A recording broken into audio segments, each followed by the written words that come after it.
afternoon and welcome to Pakistan Today from our Islamabad studio. I'm Chris Taylor. U.S. Defense Secretary Pete Hegseth has praised Prime Minister Shehbaz Sharif and Chief of Defense Staff and Army Chief Field Marshal Asim Munir for their role in ongoing U.S.-Iran peace efforts.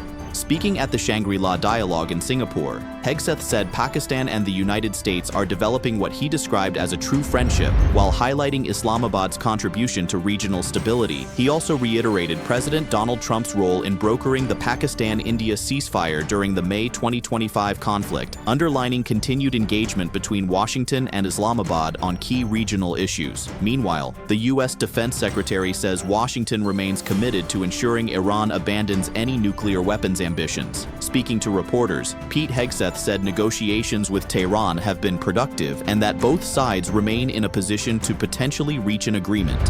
However, he stressed that President Donald Trump would only approve a deal that serves both American interests and broader global security, while warning that the U.S. military remains fully prepared as diplomacy continues. A new analysis by Moody's Analytics suggests the U.S.-Israeli war on Iran is creating mounting economic pressure for American consumers. According to the report, the average U.S. household has spent an additional $447 on fuel-related expenses since the conflict began, driven largely by rising petrol prices and higher airfare costs. Economists estimate the overall impact on consumers has now reached nearly $60 billion over the past 3 months and warn the financial burden could rise further if instability continues. Qatar has opposed proposals for permanent transit fees on ships passing through the Strait of Hormuz, warning such measures would raise costs globally.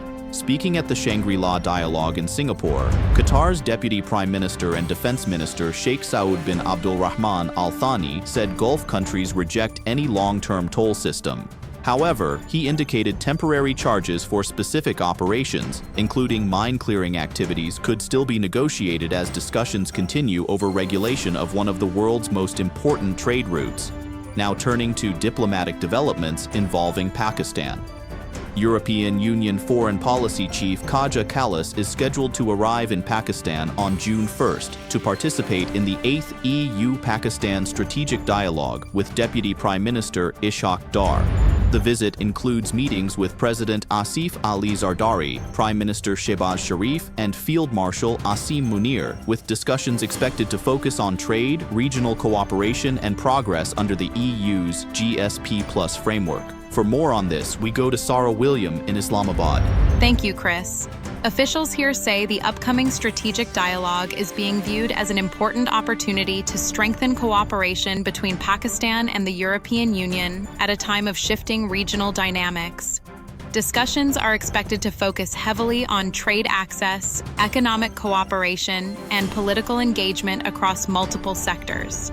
Analysts say Pakistan's progress under the GSP+ framework will remain a key topic, given its importance for exports to European markets. Authorities also expect regional security and broader diplomatic coordination to feature prominently during the meetings. Thank you, Sarah William in Islamabad. The World Health Organization Director General Tedros Adhanom Ghebreyesus has visited Eastern Democratic Republic of the Congo amid a severe Ebola outbreak. Speaking in Bunia, he stressed the importance of community participation in controlling the spread of disease.